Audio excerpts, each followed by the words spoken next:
Today, I'm gonna read Beast Cast Adam Blade, Target the Horseman, Chapter 2, 3, 4. Okay? Let's start reading Chapter 2. Chapter 2, Trapped. There was nowhere to go. The only thing they could do was turn and run with the stampeding cattle. It was risky, but they had no choice. Tom's shield, which protected it from fire, would not be able to defend the four of them. Tom roared a storm around, and the brave horse ran back towards the mass of cattle. Soon, he was running alongside the herd, then right in the middle of it, with the silver running close behind him for protection. Tracking in the dust and smoke, Tom argued storm on. Go, boy, go! After a quarter of a mile, they had unturned for a spreading fire for the moment. Left, Tom yelled, pulling on Storm's reins. The horse made an abrupt turn, breaking from the stampede, Silver following him as if he were Storm's shadow. Tom eased the stallion to a stop just before a hill. We need to make a fire break to stop the fire from reaching the town. He heard above the thundering hooves of the cattle as they faded into the distance. He jumped down from Storm's back. Get Silver and Storm behind that hill, he called to Alana as he ran towards the approaching flames. As Alana argued the animals to safety, Tom began chopping the tall grass with his sword. He knew if he could clear a wide enough break in front of the fire's path, it would have nowhere to go. Holding his shield in front of himself, he cleared a large swath of grass, knowing that the dragon scales in his shield would keep him safe from the blaze. He swung his sword again and again until the flame had nothing to consume and began to die down. As the fire flicked out, Tom collapsed to the ground in exhaustion. His face was covered in soot, and he was coughing from all the smoke. Anxiously, Elena ran towards him. She handed him some water and bread, then crunched in the long grass beside him. Tom ate and drank a little, but he felt restless, as if the danger was not yet over. We'd better get moving, he said as soon as he had finished.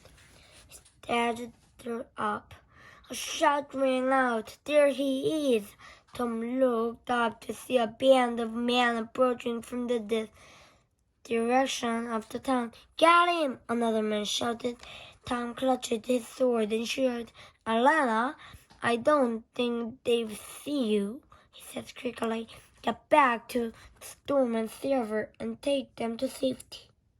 She cast him a worried look, but they were used to acting as a team now, so she immediately pulled through the long grass back to the hill. Tom knew she would be there for him when it counted. He did his best to look calm. Soon the jostling mob surrounded him. It was made of a big man, and they were brandishing spittoons and pitchforks. Their faces were red with anger. There were too many of them to fight. Why are they so furious? Tom murdered. All he'd done was save their town from the wildfire. Wait a minute, I haven't done anything wrong, he began. But no one was listening to him. One of the men pushed forward and grabbed him by the shoulder. "Where's Victor?" he demanded. Then everyone seemed to be shouting at once. "Look, he's covered in soot. He must have started the fire. This is the guy in Tagas, man. Follow Victor." Man wrenched them out of his hands. Then another voice rang out. "Wait and let me talk to him." A tall man pushed his way to the front of the crowd. His face was stern. The crowd moved back and the shouts died down to angry muttering. "I am Adam, the head guard of the town," the tall man said. "My son Victor disappeared from a camp near here. He was helping to look after a herd of cattle. Do you know anything about him?" Tom's heart pounded as he looked at the angry faces around him. "No, I don't," he said. "I've only just come down from the north. I barely escaped the stampede myself. I am the one that put out the fire." He glanced around at the circle of suspicious faces and added, "You've got to let me go. I have something really important to do." "I bet," one of the men jeered. "Don't believe him," said another, two men grabbing his arm, pulling him in different directions. "So you won't tell the truth, huh?" Salmon called out. "We'll soon see about that." We will soon see about that. Behind bars. By the time Tom and the crowd reached the town, the sun had set. The streets were dark and narrow with overhanging roofs that hid the sky. Rubbish lay scattered around empty market stores, and stray dogs peeked among the scraps. Adam and the other men marched Tom through the streets. Tom tried to pull away, but these men were twice his size and very strong. "Why won't you listen to me?" Tom pleaded. "I don't know anything about your son." "Then tell me, why are you here?"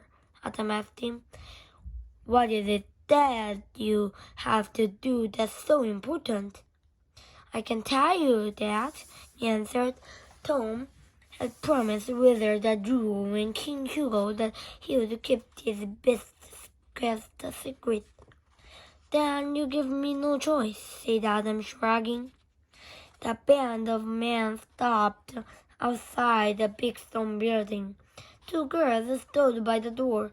Tom began to panic as he realized where he was. "No!" he cried. "You can put me in prison."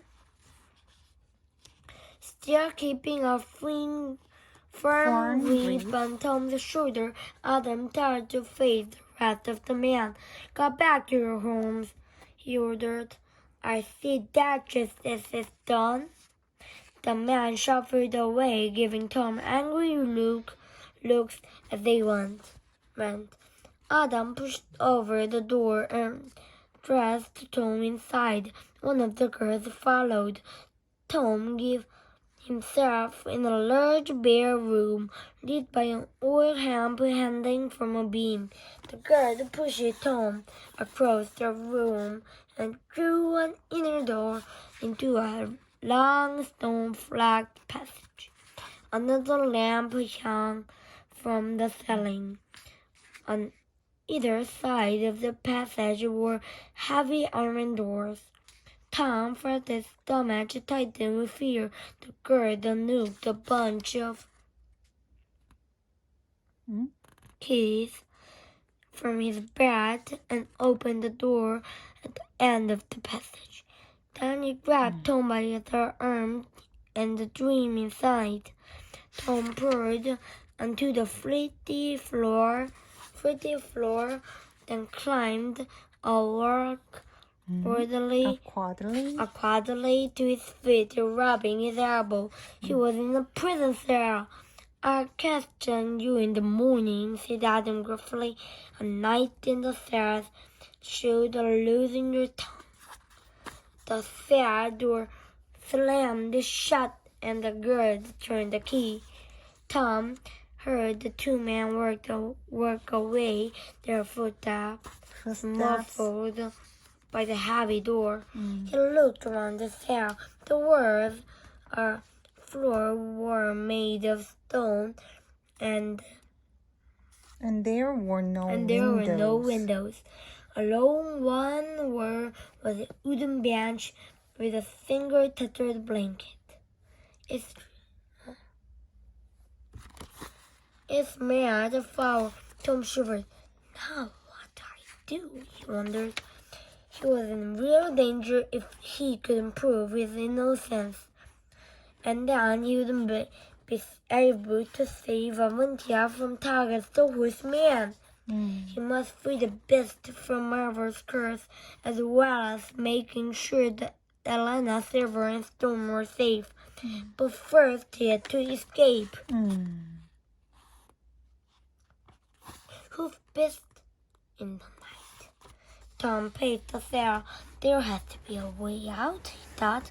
He patted the stones against the outside door with the palm of his hand, listening carefully for any weak spots which would sound hollow.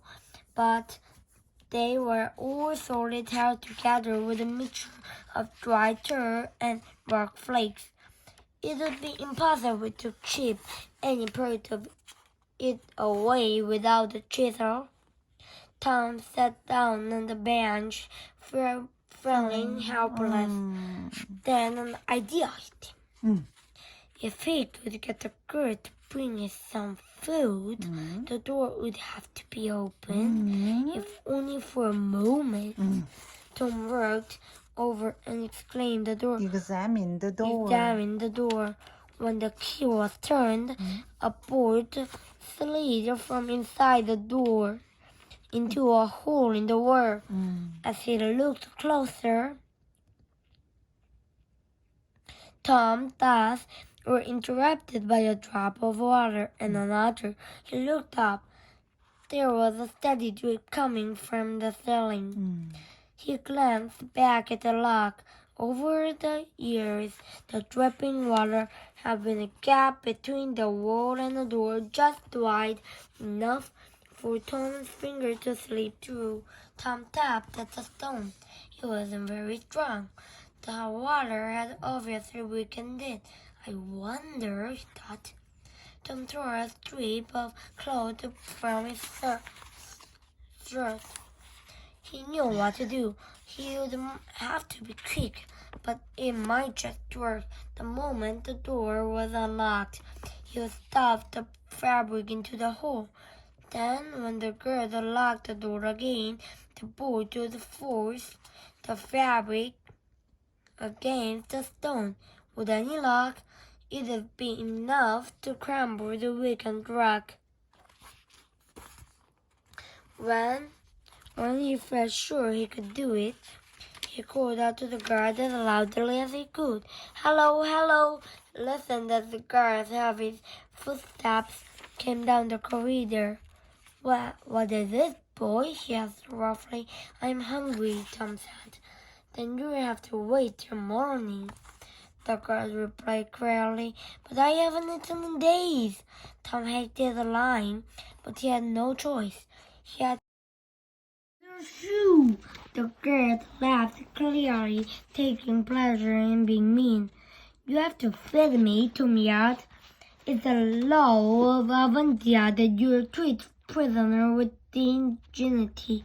Tom listened as the footsteps made their way back down the corridor. He waited with his ear to the door.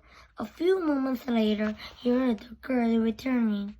Tom readied himself, placing his fingers in the space between the door and the were. The footsteps stopped before the door, and he heard the guard fiddling with the keys. This was it. Tom felt the bolt slide back into the door as the guard turned the key. As quickly as he could, he pushed a piece of cloth into the hole in the wall. Just as he did so, the door swung open and hit him on the forehead, sending him flying. The guard stomped in as Tom lay spread on the ground, trying to escape. But Trying to escape. Sad, laughing and looked down at Tom with a crooked tooth grin. There is no escape from here, lad. And then he dropped a plate of cold gruel on the stone and stomped back out of the cell, pulling the door closed behind him. As the guard turned the lock, Tom heard a faint cling of stones falling on the floor of the cell. His plan had worked. Tom waited until the footsteps had completely disappeared before daring to move towards the front of the cell. When he was sure the guard had gone, he pulled gently on the door. The rest of the stone crumbled around the bolt, and the door opened. Tom peeked his head out and checked there were no other guards. When he was sure the coast was clear, he stepped into the stone-flagged passage and shut the cell door carefully behind him.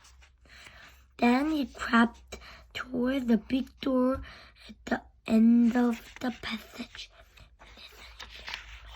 Everything was silent. At last he dared to edge the door open and peered through the crack. The room was empty and in darkness. No guards were there.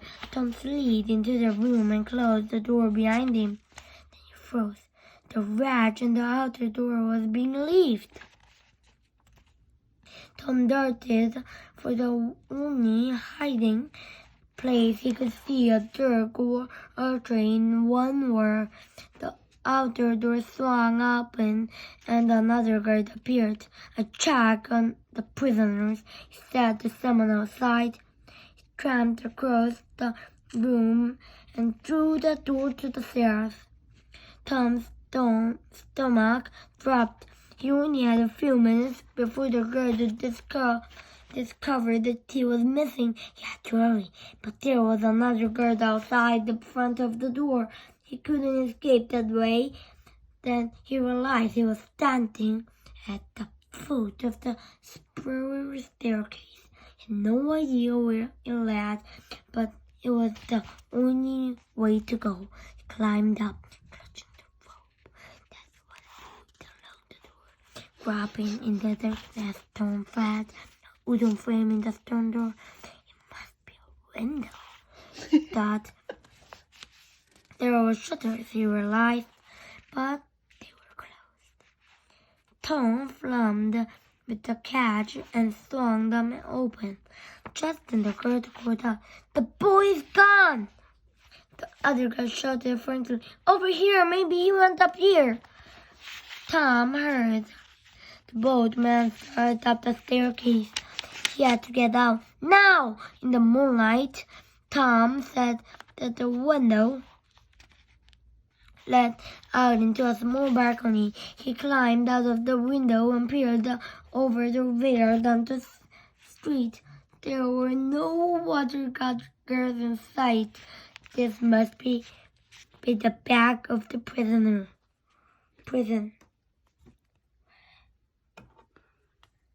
He thought he might be able to climb down, but the wall was sheer and there was nothing to hold on to. Now what? He asked himself.